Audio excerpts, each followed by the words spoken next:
Okay, we have covered the topic of hypertension earlier. Now let us look at the resistant hypertension today. One more will be there after this next week. That will be target organ damage and diabetic hypertension. And today I am covering two aspects. One is the resistant hypertension. The other is BP variability. BP variability is also you require to know very much. So you must understand these terms. Essential hypertension, uncontrolled hypertension, pseudo-resistant hypertension, resistant hypertension, refractory hypertension, secondary hypertension, renovascular hypertension, malignant hypertension. Essential means unknown etiology, common hypertension, 95% of the people have the essential hypertension. Uncontrolled hypertension, you give some medicines, but the patient is not responding. That is uncontrolled hypertension. Pseudo-resistant means the prescription is on paper, but the fellow is not eating. So that is why pseudo-resistance. So that is a very common problem in hypertension. Compliance is a very common problem in hypertension, and patient compliance we have to assess. Now, resistant hypertension is our topic today.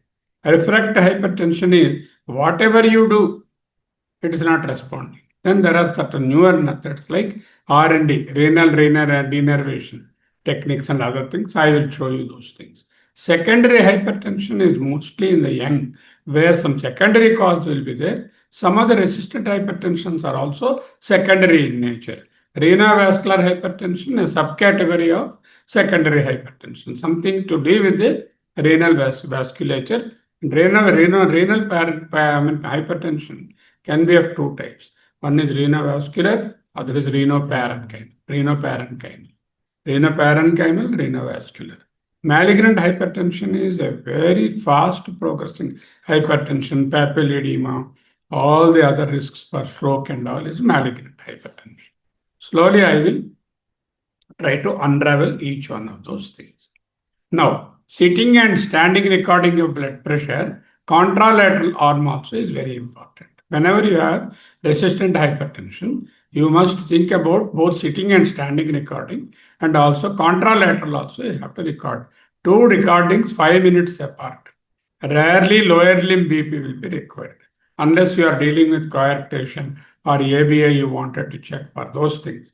Otherwise, you don't have to do the lower limb blood pressure. But you have to palpate the pulses. If the pulses are not same, then you have justified in doing a lower limb BP. After resting, preferably same day of the day, you have to. So patient comes into the chamber, immediately don't take the blood pressure. At least 5-10 minutes of rest. And whenever you record on the same time of the day, preferably in the morning. Coruscos phase 4, disappearance of the diastolic is the cutoff point. Supposing the diastolic they are not disappearing, the sounds are continuing till 0.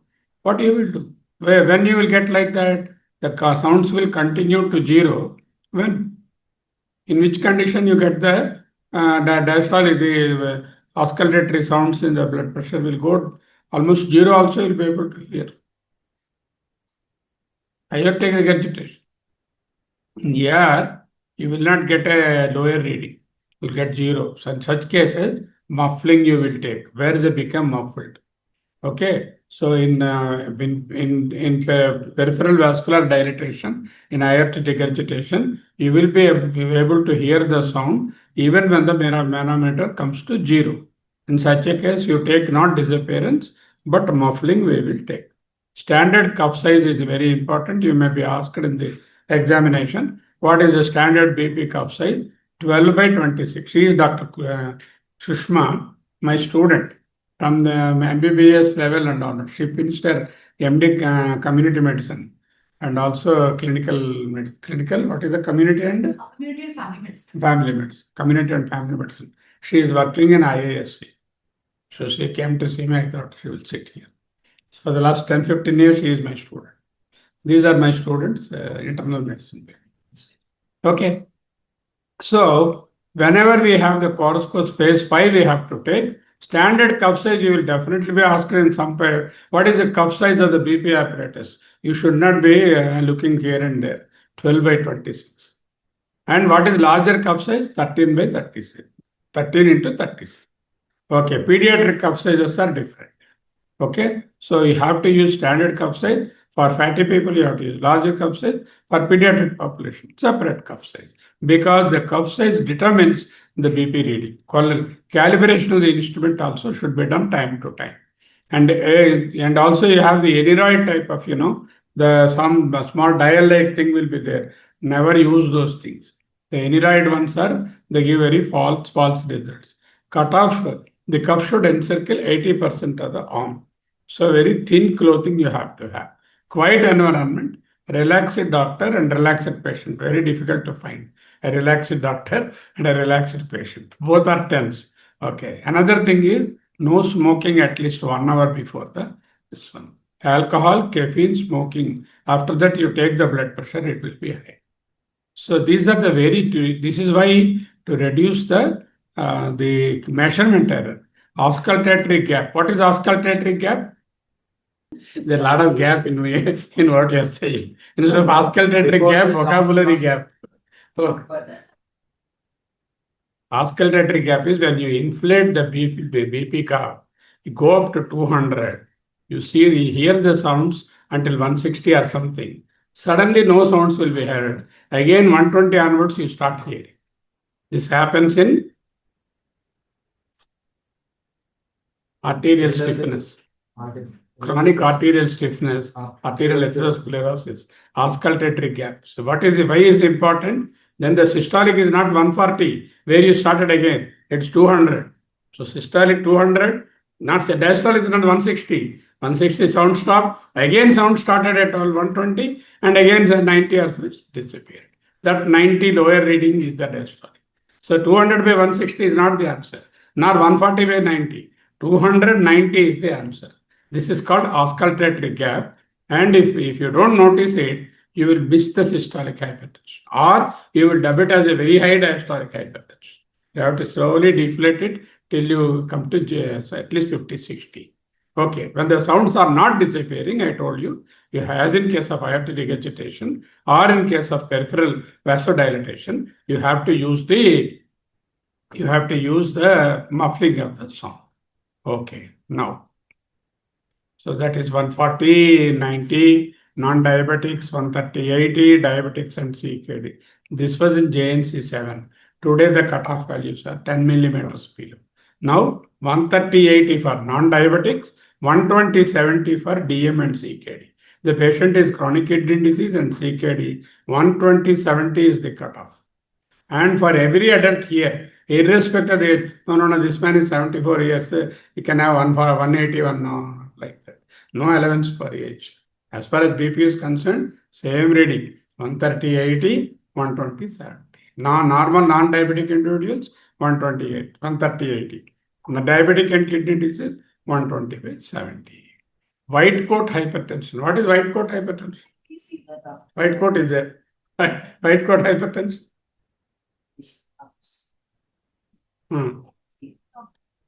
His student gets excited and has blood pressure. Right? Okay. White coat hypertension. Correct. When he is in the hospital environment, many people who are borderline hypertensives, not normal routine hypertensives, borderline hypertensives will have white coat hypertension. Don't think it is without risk. White coat hypertension does have some risk. How do I diagnose white coat hypertension? How do I diagnose? Recheck where? Home. You have to go his house and check it. In clinic, it is 150, and when you go home, it is 130. Is that the way we do? He will not allow you to come to his home. Ambulatory blood pressure. You have to 24-hour ambulatory blood pressure you have to do. And if the all home readings are normal, when he comes to the hospital, the readings are higher, it is white coat high.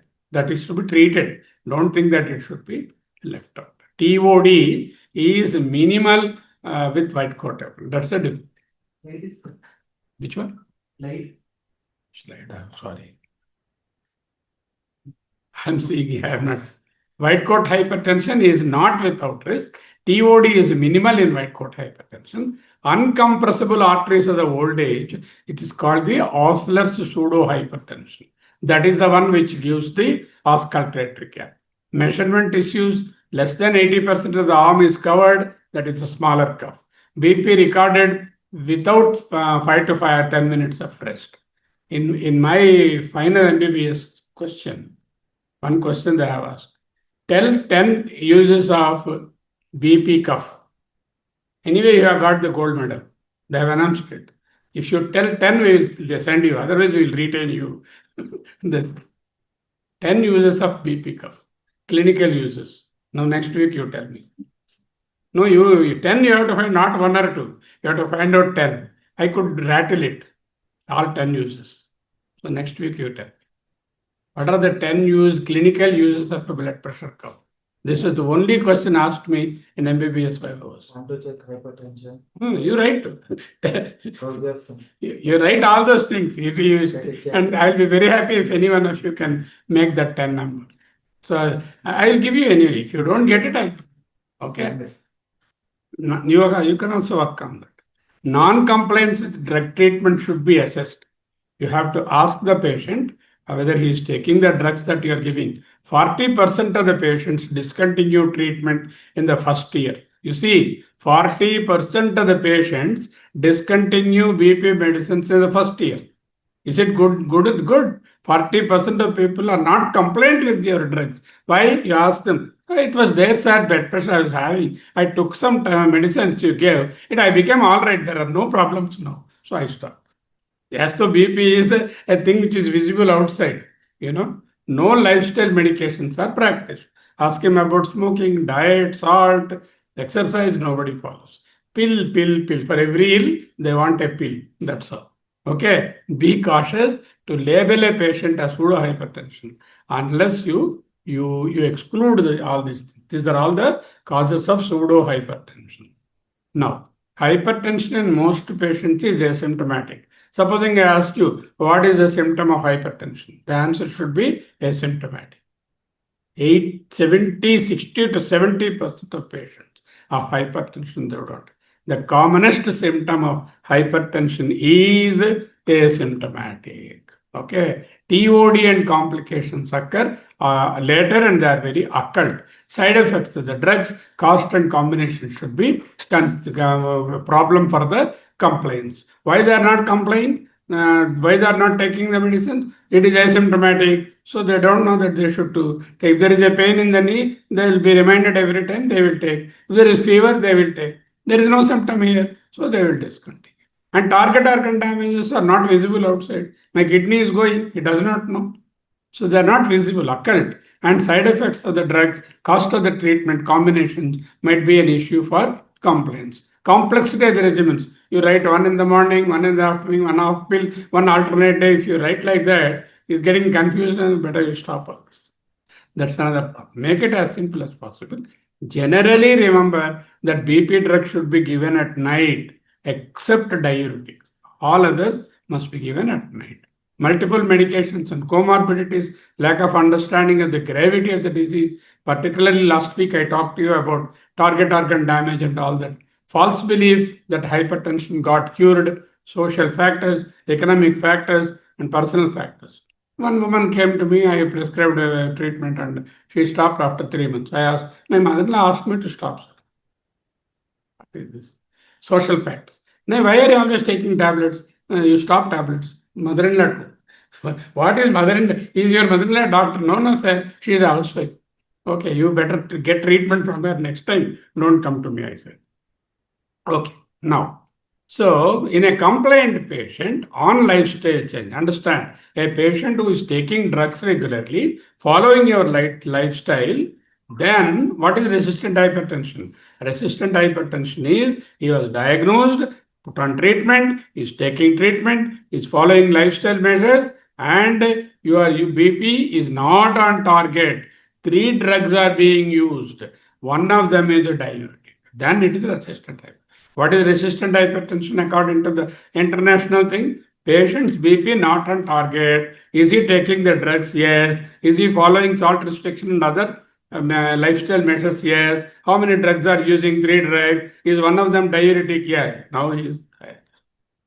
If any one of things is not satisfied, you address that. Supposing he is not taking medicines properly, not using lifestyle, you add that. Suppose you are using only two drugs, you give one drug. That drug should be a diuretic. That is resistant. The definition of resistant hypertension. Okay, and the drugs are also not like you want to push the table with this finger. Will it go?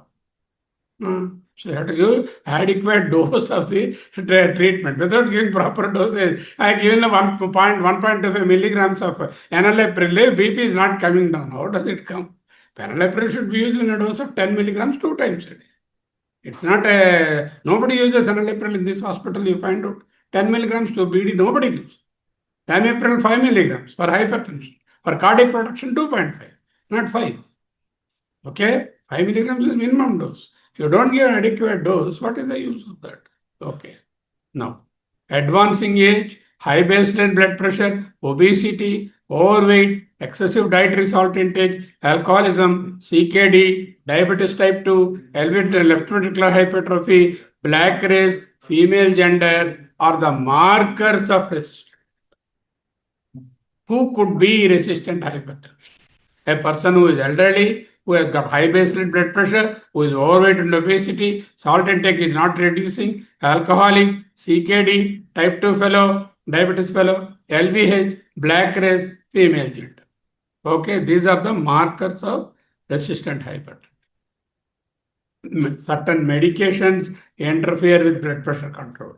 Is he or she taking any one of these medications? Non-narcotic analgesics, NSAIDs, aspirin, selective COX-2 inhibitors like celecoxib for the joint pains and other things, sympathomimetic agents and decongestants, diet pills, caffeine, ephedrine, methylphenidate, amphetamine, alcohol, oral contraceptives, steroids, anabolic, cyclosporin, erythropoietin injections, licorice, herbal compounds like ephedra, all are medicines which adversely affect blood pressure. They can interfere with control. So review of the medications is essential in a patient of resistant hypertension. Now, the genetics of resistant hypertension. So there is one called ENAC beta gamma Liddle's disease. You can have the Liddle's syndrome. There is one disease where there is a ENAC receptor problem that could lead to resistant hypertension. Or cytochrome PA5 mutation or ACE gene. These are the most important. African race, the ACE gene is not very well expressing. So the ACE expression is less. For them, giving ACE inhibitors will not give any benefit. Luckily, our ACE expression is quite good. So our treatment of hypertension is amenable for ACE inhibitors. Now, young hypertensive, be aware. If somebody comes 30, 40 year hypertensive, first time hypertension after 60 years, well controlled, now gone out of control, watch for secondary hypertension. Now, patient related and physician related causes of resistant hypertension. High sodium intake, poor adherence to treatment plan, intake of drugs that raise the blood pressure, lack of lifestyle adherence. Physician adherence, subclinical volume overload, inadequate use of diuretics, and then progressive renal insufficiency, unsuspected secondary cause. Most of the time, physician may not be thinking of a secondary cause, and renal insufficiency we should always see. These are the markers there. You see, HbA1c more than 9, creatinine more than 1.5, BMI more than 30, apnea hypopnea index in sleep test more than 20. Every young hypertensive in my practice will undergo a polysomnography, sleep test. And I have picked not less than 10 to 15% of them are having AHI more than 20. Put them on treatment with CPAP, auto CPAP, hypertension. Even now, 3 people in our community are on that. So, OSAS you should not miss. Obstructive sleep apnea syndrome, CKD, LVH, type 2 diabetes, obesity, creatinine, and these are the things which we should not forget. Now, systolic blood pressure is difficult to control. Diastolic blood pressure is lower in the old age. As people advance in the age, the pulse pressure widens. It is the pulse pressure which is the measure of pathogenesis. We have to see the systolic is brought down, diastolic may be already low in the old age. Now you see this, among hypertensives, 30% are resistant, 70% are treatable. And among those 30%, 5% are secondary hypertension. So among 95% of the people are essential hypertension, 5% are secondary hypertension. Among the essential hypertension also, 25% are resistant, along with it another 5% of secondary hypertension. Now, this slide is very important for you. Common causes of secondary hypertension. I'm sure at some point or other in your practice or in your theory, you will be asked about secondary hypertension. 1. Primary aldosteronism. 2. Cushing syndrome. 3. Pheochromocytoma. These are endocrinological causes of secondary hypertension. Primary hyperaldosteronism, pheochromocytoma, Cushing syndrome. All these we have covered during our endocrinology lectures. And RAS and renal disease, renal artery stenosis, renoparenchymal disease. Renal disease causing hypertension is of two types: renovascular, renoparenchymal. Renovascular is renal artery stenosis. Now, in general population, the prevalence of resistant hypertension is low. In specialized clinics like general medicine clinics or anything, you can see 15% may have. In clinical trials, we can see resistant hypertension to the tune of 30%. This is from ALLHAT study, convenience study, life study, and insight study. Now, primary or essential hypertension, 93 to 95. Secondary, renal causes, renoparenchymal, renovascular. Endocrine, cons, Cushing's, pheochromocytoma. Oral contraceptive pills and miscellaneous causes. These are the causes of secondary relative prevalence. Increased, why? What is the mechanism of secondary hypertension? Increased vascular tone, sodium and water retention, abnormal sympathetic nervous system activity, abnormal RAS activation, endothelial nitric oxide mismatch. These are the various causes of pathological mechanisms of secondary hypertension. Now, I have to distinguish between renovascular hypertension and renoparenchymal hypertension. Renovascular hypertension, renal artery stenosis. Renoparenchymal, CKD of any reason. Renovascular disease, atherosclerotic RAS or fibromuscular dysplasia FMD, arteritis, dissection, thrombosis, Takayasu, particularly in Indians also, Takayasu you should remember. Renovascular, atherosclerotic, fibromuscular dysplasia, arteritis, dissection, thrombosis, Takayasu syndrome. Chronic kidney disease, unilateral, reflex may be there, reflex on the ureters can go and damage the kidney, tumor may be there in the kidney, bilateral, if you have bilateral renal disease, chronic glomerulonephritis, chronic pyelonephritis, cysts, renal cysts, and adult polycystic kidney disease. It's a cause of renoparenchymal. Right now I have a boy who is around 12 years below. Incidentally, he suddenly had some giddiness and he fell in the school. And his mother, they have brought him to me. And when we checked, the blood pressure was very high for a fellow. It's around 140 by 90. And consistently, it was like that. Then we looked at the ultrasound. He has got polycystic kidney disease. So we have to remember that. Particularly young people come. They have to, and now AKPD is not one diagnosis. It has got a cluster of genetic variants. So each one behaves differently. Now we have evaluated here genetics of the AKPD also. And then he is under treatment now. Renin secreting tumors, hypertension may be the effect or may be the cause. Sometimes what happens? Hypertension is the effect of treatment, effect of some other disease, or it could be the cause of some other disease. Likewise, you have to. Then, fibromuscular dysplasia and general atherosclerotic RAS. Mainly, tunica media is affected in FMD. It's obvious, the name itself says muscular coat is the media. So, tunica intima, tunica media, tunica adventitia. Media is the muscular coat. Mainly the muscular coat is involved. Young individual, female gender, good response to angioplasty, Takayama syndrome is common in FMD.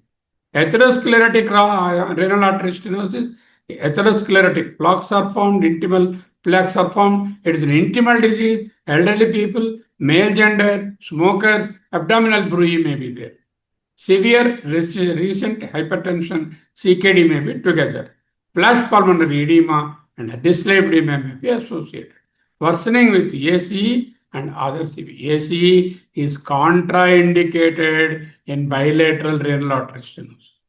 One of the absolute contraindications for ACE is bilateral. Suppose you have put him on ACE, hypertension is increasing, you should immediately look for atherosclerotic RAS. You have to differentiate fibromuscular dysplasia from atherosclerotic RAS. Fibromuscular dysplasia in the young, atherosclerotic RAS, this disease is an intimal disease in the elderly. Their female gender, here male gender. Good response to angioplasty, here flash pulmonary edema can occur, and then worsening with ACE inhibitors will be a thing. Now, renal artery stenosis, a word about RAS and resistant hypertension. Atherosclerotic renovascular disease is 90%. Fibromuscular is 10%. Among the renovascular disease, 90% is atherosclerotic, 10% is FMD. Duplex ultrasonography, MR angiography, renal CT, renal scintigraphy will reveal whether it is fibromuscular or atherosclerotic. MR angiography is highly sensitive for deleting the renal artery stenosis. 15% of patients of CAG show asymptomatic RAS. What I will do now, for every patient of mine who is undergoing a coronary angiogram, I will also ensure to put the catheter little down and perfuse both the kidneys and then see. It costs nothing extra. There is a catheter tip being in the coronaries, just direct it down in the aorta, go to the renal artery level, then give one injection, see both the renal. That way you can find out many number of, we have identified several people without any symptoms of renal artery stenosis. We have identified by doing routine CAG evaluation. Don't stop short at the heart. Anyway, you have put your catheter up to the into the aorta, through the aorta, into the heart. Just go down a bit and then explore both the kidneys. It's very important. Renal revascularization, stenting, or that just like coronary stenting. Here also we can do stenting if there is renal artery stenosis, and then treatment of choice. Now you see. So these are the renal arteries there, and then this is you can see fibromuscular dysplasia, how tortuous it is. The muscular coat is tortuous, and if you see a renal artery like that, the lumen is very narrow, the muscular coat is very thick, it is fibromuscular dysplasia. And such patients will be highly benefited by sort of grafting. You remove the fibromuscular dysplasia and put a graft for that. If it is atherosclerotic, stenting. If it is fibromuscular dysplasia, you have to do the graft. Now you see here. So this is the right renal artery, and then the balloon angioplasty has been done. This is the renal artery stenosis. Now you see how beautifully it is perfused after the stenting. So if it is the RAS, atherosclerotic stenosis, we can do stenting just like this. Simple continuing the angiogram into the renal arteries also, whenever you do a coronary angiogram. Okay. Now atherosclerotic RAS treated with angioplasty. You see this, how much narrowing is there for the renal artery here. You see the narrowing there, and after I have put the stent, and it has come out beautifully with the flow is there. How the angioplasty saves the patient. Now, you see, CKD is the common cause and complication of RHD. Okay? CKD can be the cause of the resistant hypertension, or it can be the result of the resistant hypertension. Okay, serum creatinine more than 1.5 can cause a resistant hypertension. Increased sodium and fluid overload, expansion of ICF, and then CKD is a strong predictor of poor outcomes in resistant hypertension. So whenever you have a hypertensive patient, left ventricular hypertrophy, microalbuminuria, diabetes, CKD will rule the prognosis. If he is a diabetic, prognosis is poor. Microalbuminuria positive, prognosis is poor. CKD, prognosis is poor. And also if the patient is having a resistant hypertension, prognosis is poor. Now, let us look at mineralocorticoid and glucocorticoid, which are the endocrine causes, particularly adrenal causes of hypertension. Mineralocorticoid, excess mineralocorticoid activity, primary hyperaldosteronism, glucocorticoid, remediable aldosteronism, 11 beta hydroxylase deficiency, hyperdeoxycorticosteronism. These are the various types of mineralocorticoid hypertension. Glucocorticoid excess, glucocorticoid activity, primary increase in the cortisol, Cushing's syndrome, ACTH excess, Cushing's disease. Cushing's syndrome is cortisol excess, peripheral gland, ACTH excess is from the pituitary. That is the Cushing's disease. Increased production of catecholamine. I had one patient. He comes from a village near Tiruvallur, Vapampattu or some place. And he was getting episodic hypertension. That means today his blood pressure is 200 by 140. Next day it is 120 by 80. And flushing, palpitation, tachycardia, loss of weight. And that fellow, when we evaluated, I thought it must be a sympathomimetic overactivity. When you evaluated with an ultrasound, there is a beautiful mass in the suprarenal, and it turned out to be a adrenal medullary mass with hypercatecholism. Immediately, he could not afford private care. They have sent him to GH and Government General Hospital. There they removed the tumor, the hypertension disease. So secondary causes should be, that is the pheochromocytoma.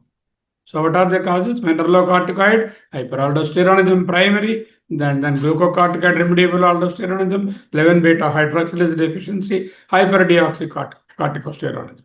Glucocorticoid, cortisol excess, Cushing's, ACTH excess, Cushing's disease, hypercatecholism, or pheochromocytoma. Now, all these are endocrine causes related to the adrenal gland. Primary hyperaldosteronism being more common, we would like to know a little more. 20% of cases of resistant hypertension have primary aldosterone. Suppression of renin activity, low potassium and magnesium metabolic alkaloids. How do I diagnose? Renin, if you do the serum renin, it will be low. Serum potassium will be low. Magnesium will be low. There will be metabolic alkalosis along with the hypertension. A 24-hour urinary aldosterone excretion is the clinching point. In the background of higher dietary sodium intake, general increase in the RAS activity due to obesity. Type 2 independent aldosterone excess stimulated by adipocyte-derived secretagogues. This is primary hyperaldosteronism. Now, Cushing syndrome and resistant hypertension. 70 to 80% of Cushing syndrome have resistant hypertension. Excessive stimulation of non-selective mineralocorticoid receptor, insulin resistance, diabetes, obstructive sleep apnea may coexist and contribute. Target organ damage is more severe in Cushing syndrome. Routine antihypertensive drugs are not effective. Mineralocorticoid antagonists only are effective.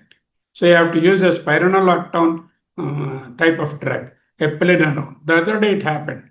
We had a patient. We were discussing with Dr. Srinivas, and Naga Srinivas, who was here earlier. Now he is practicing in Medicover Hospital. So he has seen one patient of hypertension, and that hypertension patient has come to me because he was living in the nearby community. When I saw the prescription from him, he has investigated and perfectly treating him. But when I added little bit of aldactone, his hypertension came. That means spironolactone antagonist. Now, surgical excision of the ACTH or cortisol producing tumor. Now, pheochromocytoma, this is my patient, I told you. Small but important cause of secondary hypertension. Prevalence is very low. Increased BP variability. That is, fluctuating blood pressure, episodic hypertension, a CV risk factor by itself, episodic hypertension, palpitation, sweating, headache, loss of weight, dysglycemia also because of the high sympathomimetic, abnormal GTT, diagnostic specificity of 9. That's how we have picked up. He had hypertension, palpitation, headache, sweating, and then dysglycemia. Young fellow. So we thought of pheochromocytoma. It was pheochromocytoma. We operated. And plasma-free metanephrine and normetanephrine. Whenever I find a patient who is not responding properly, urinary catecholamines have to be done. What are the tests you ask? Metanephrine, normetanephrine in the urine. 99% sensitivity and 89% specificity for normetanephrine and metanephrine. This is the story about pheochromocytoma. Now, in a tabular form, you can see primary hyperaldosteronism, glucocorticoid remediable, mineralocorticoid excess, deoxycorticosterone. How do I differentiate between them? So what did we do? We went into the adrenal, looked at the primary hyperaldosteronism, then looked about the the Cushing syndrome, then talked about the pheochromocytoma. Now we are looking at aldosteronism types. In that hyperaldosteronism, glucocorticoid remediable GRA, mineralocorticoid excess apparent, deoxycorticosterone. If the potassium is normal, it suggests it is glucocorticoid. In all other three conditions, potassium will be low. Plasma renin will be low in all these cases. Aldosterone high in the first two, low in the second.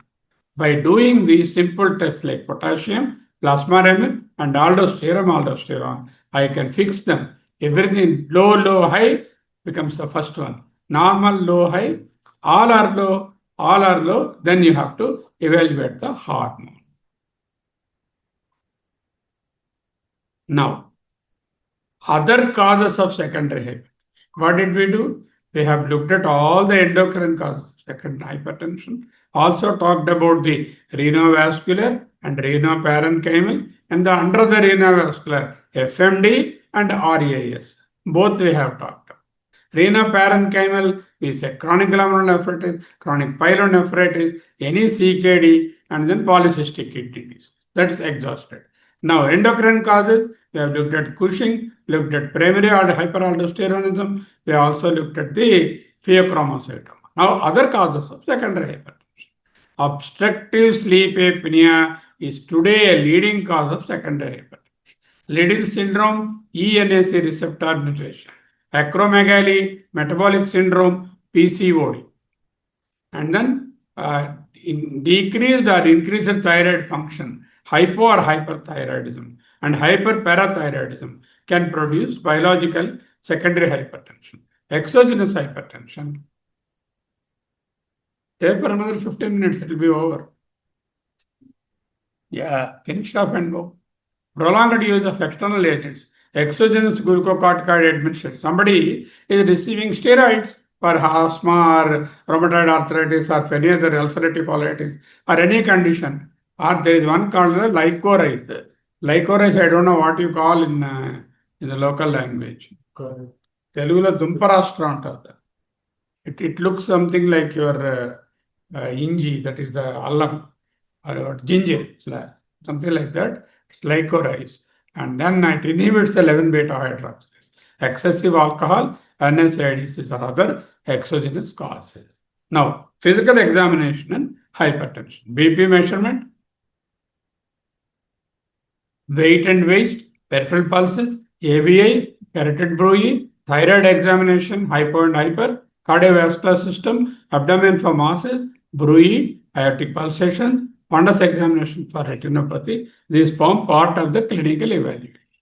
Good blood pressure recording technique, cuff size, strict compliance with treatment recommendations, evaluation of secondary causes of resistant hypertension, ambulatory blood pressure monitoring to exclude white coat hypertension, and then assessment of the target organ damage, CKD, retinopathy, LVH are essential. History of drug treat and other drugs, daytime sleepiness. Somebody is having daytime sleepiness, loud snoring, apneic spells, obstructive sleep apnea should not be forgotten. Now, angiography, digital subtractron angiography. What angiography you have to use? DSA, digital subtraction angiography. Means only the blood vessel will be seen. Everything else will be deleted, digitally subtracted. MRI, CT, USG, color Doppler, nuclear medicine studies. These are the various studies. Hypertension. How do I lifestyle principles?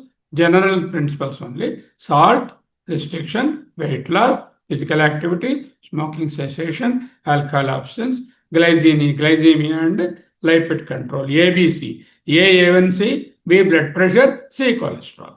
Now, drug treatment of resistant hypertension. What do I give? All the story is to treat the patient, isn't it? So, how do I treat the patient? It is correctable. If the correctable cause is found, treat the correctable cause. Aggressive drug treatment, optimize the current. Already he is on 3 drugs, and one of them is a diuretic. That's why he is resistant hypertension. Effective diuresis, furosemide BID, torsemide OD, or mineralocorticoid addition, triamterene, and amiloride, just as I did the other day. Added little bit of mineralocorticoid, hypertension. Got controlled. Hydrologene, minoxidil, beta blocker and a diuretic, and transdermal clonidipine. Cilnidip, clonidine, transdermal clonidine. Clonidine was available as Ercamin. We used to use left and right in our practice. Now clonidine tablets are not available. Transdermal patches are available.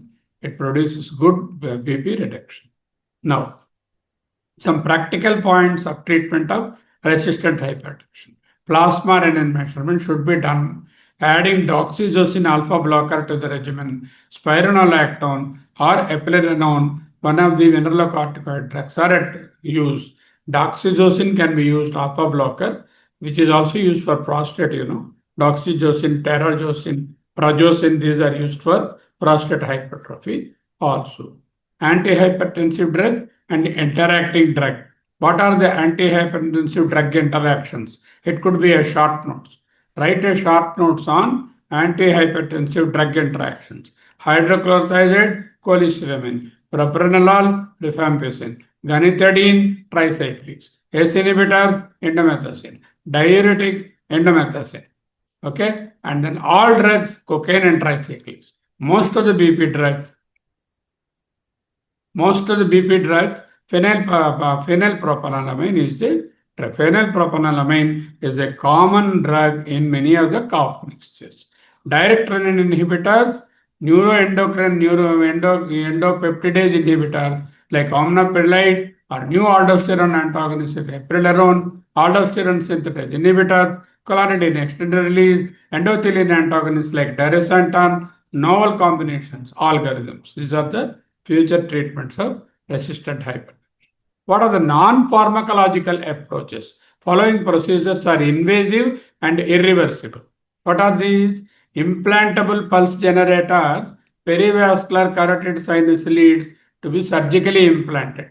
These are invasive procedures. You implant in the perivascular in the area in the carotid sinus and stimulate renal denervation, particularly in those with renal origin of the disease, has got promising results. Neurovascular decompensation may be temporary. These are the non-pharmacological agents. Now,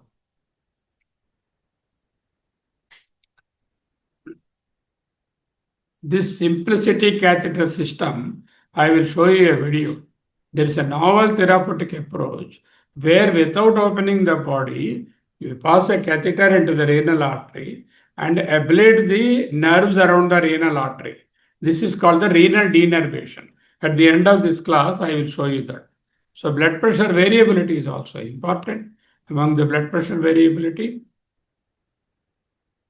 okay, BP variability is another important aspect of clinical medicine as far as hypertension is concerned.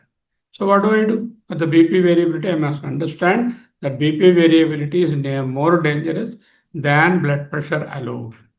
Why? You see, recording BP variability, instrument to instrument, technique variation, enter and intra-observer variation, and positive posture, positioning, and white coat hypertension, and also physiological variability, circadian variability. BP is not like a table. It won't be constant like that. No, it from day to day it varies, time to time it varies, and also it varies between the morning to evening. It varies. Circadian diurnal variations, age and gender related variations, intra-visit and inter-visit variability, treatment and comorbidities. All these are there. There are several papers which are focusing on the BP variability, short and long term treatment of blood pressure variability. We are able to see in this paper that BP variability is the cause of morbidity and a lot of mortality. What are the causes of BP variability? Arterial stiffness, other reflexes, genetic factors, mechanical factors, baroreceptors, environmental stimuli, rhythmic influences, probably largely central, behavioral factors, humoral factors. All these control BP variability. How to demonstrate it? By doing the 24-hour ambulatory blood pressure. You see, this particularly clearly shows that the more the BP variability, the more is the risk for cardiovascular mortality. So always we must keep in mind whenever a patient is not responding, we have to do ambulatory blood pressure and see BP variability could be there. 24-hour BP variability, more information and factors are required. Data from observational studies, large number of events, statistical power, and now what we have to do is we have to find out that and also limiting and these are there are a lot of studies now coming up about the BP variation. And this is another publication on hypertension about BP variability and the chronic damage to the system. And BP variability and organ damage in general population. This is the Pamela study. All these are pointing factors affecting the blood pressure variability, lessons learned from 2 systematic reviews of randomized control trials. All these are pointing BP is not a number which is stable always. It goes on varying. There is circadian variation, instrument variation, observer variation, there is diurnal variation, and also inherent variation in some patients. To bring it out, we have to do the ambulatory blood pressure monitor. You see there, wherever the BP variation is there, you have to put them on thiazide diuretics. The thiazide people did better compared to the placebo.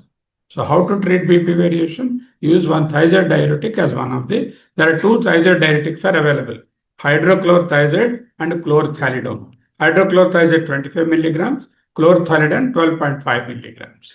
Okay. The ASCOT study also, Anglo-Scandinavian cardiac outcome trial, which is called the ASCOT BP trial, they have focused on blood pressure variability and cardiovascular outcomes.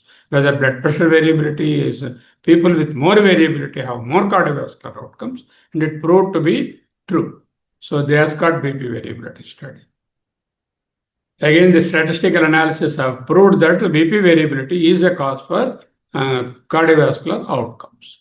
Now, you see here that they put them on amlodipine and atenolol. The amlodipine group did much better compared to the atenolol group. So, if at all you find a patient with BP variability, thiazide diuretic and amlodipine will be the drugs of choice. We don't use atenolol anymore for that. Now, what is the solution? How to diagnose all these things? BP variability, white coat hypertension, pseudo hypertension, these things, do an ambulatory BP monitor. That means you tie something, you see that man is wearing a BP cuff on that, and a small monitor is fixed onto the belt there, and goes on doing, whatever work he is routinely doing. And the groceries, car driving, talking to wife, of course, will increase the blood pressure. So, so talking to the girlfriend will decrease the blood pressure, sometimes increase it, depending on what type of girlfriend you have. And talking to the bank people, they are asking installment, naturally BP will go up. And before examination, all these things are factors. So ambulatory blood pressure, at least 24 hours, if not 48 hours. Always I suggest for people who have masked hypertension. What is masked hypertension? Usually when you check, a patient might have normal BP, but they having hypertension. Yes, very true. Just the reverse of white coat hypertension, here it is more, at home it is less. Masked hypertension, here it is normal, there it is. When it will come, usually. People who are going for insurance, what they will do, they want to mask their hypertension. They come for physician checkup, take a good dose of medicine, BP medicine 1 or 2 days before, and then come. You write normal blood pressure, insurance pass. After that, he discontinues the medicines, again becomes hypertension. This is called masked hypertension. So that also can be brought out by ambulatory blood pressure monitor. So as got ABPM BP variability study, 1900 patients are studied. Daytime systolic blood pressure is slightly higher. Nighttime SPP slightly lower. Morning surge similar to both treatments. Intra-ABPM coefficient variation. SPP correlated with visit-to-visit variability. Atenolol group or correlation coefficient 0.39. Amlodipine group 0.29. So the p-value is very significant. Amlodipine worker much better. So with that, we have closed the lecture on resistant hypertension and also BP variability. What are the take-home points? 10 points, you tell 1 point. No, I will ask questions. This is not the way. I will ask questions. Define resistant hypertension.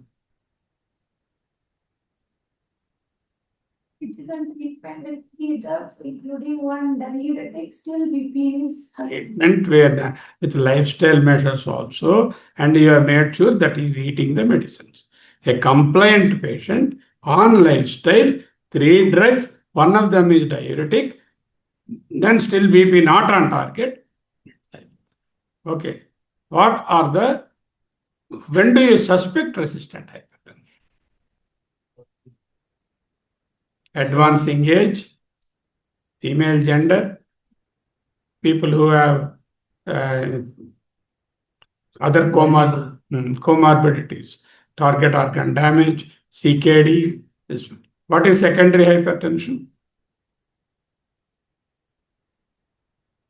There is a remediable cause, secondary cause. Essential hypertension, no cause is there. Only medicines you have to give. Secondary hypertension, identify the cause and treat it. Okay. What are the secondary hypertension causes? Now you have to classify. Renal, endocrine, renovascular and renovascular, renoparenchymal, under renovascular again 2 types, FMD, RAS. For FMD treatment is plasty, is bypass. For RAS, the plasty is the treatment. Okay. Then renoparenchymal, what are the causes? Chronic glomerulonephritis, chronic pyelonephritis, polycystic kidney, any other CKD is the cause for chronic. Right? Particularly if the creatinine is more than 1.5 persistently, you must look for renal causes of secondary hypertension. What are the other endocrine causes of secondary hypertension? Pheochromocytoma, very small number. Primary hypertension, very common. Cushing syndrome, Cushing's disease, Conn's disease. Yeah, primary aldosteronism is that only, Conn's one. So these are, how to evaluate them also I have. Other than that, I forgot to mention one more cause of hypertension. What is that? Common. Second reason. Coarctation. Lower limb blood pressure lower pulse lower, upper limb blood pressure hypertension, coarctation. Coarctation, if you identify, treatment is very simple. Just give a graft, put a graft where there is coarctation. Okay. What are the modern treatments? Renal denervation therapy. I'll show you that video. I thought I will show you that video of renal denervation. Okay. Yeah. Introducing the Simplicity Spiral Catheter and Simplicity G3 Generator from Medtronic, the pioneer of renal denervation. Patients with uncontrolled blood pressure may have an overactive sympathetic nervous system. Renal denervation aims to suppress this elevated sympathetic drive. The Simplicity Renal Denervation System ablates the renal artery nerves that carry the efferent and afferent sympathetic signals which has been proven to Without reduce opening blood the pressure. abdomen, we can The access the Simplicity sensory Spiral Catheter and Simplicity G3 Generator offer an extremely efficient and simple method of performing renal denervation. The Simplicity Spiral Catheter offers exceptional deliverability and ease of use, short procedure and ablation times, and consistency of deployment in a wide range of anatomies. The Simplicity Spiral Catheter is a 6 French compatible catheter that is delivered using a rapid exchange system with a standard .014 guide wire. When the guide wire is retracted, those the metal ones, Simplicity those Spiral four Catheter yellow ones are naturally the metal conforms ones. to the patient's To which renal the heat artery will be without applied, occluding electric blood heat. flow. It is capable of treating a wide range of arteries as small as 3 millimeters in diameter and as large as 8 millimeters. The Simplicity Spiral Catheter uses the same burning the helical core area. ablation pattern established by the proven Simplicity Flex Catheter. That covers the surface, the circular area of the renal. The energy delivery from the Simplicity Spiral Catheter is controlled by the Simplicity G3 generator. And the The flow is generator not allows the obstructed during the physician to procedure. monitor the Renal impedance flow will and be temperature going. measurements of each electrode. The RF energy is delivered simultaneously through all 4 electrodes and utilizes Simplicity algorithms that safely and effectively lower blood pressure.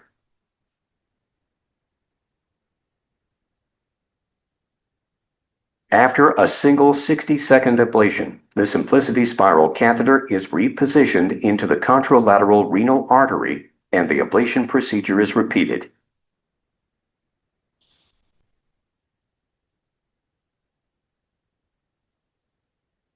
And that cuts the organ. The Simplicity Spiral Catheter and Simplicity G3 Generator from Medtronic, the pioneer of renal denervation.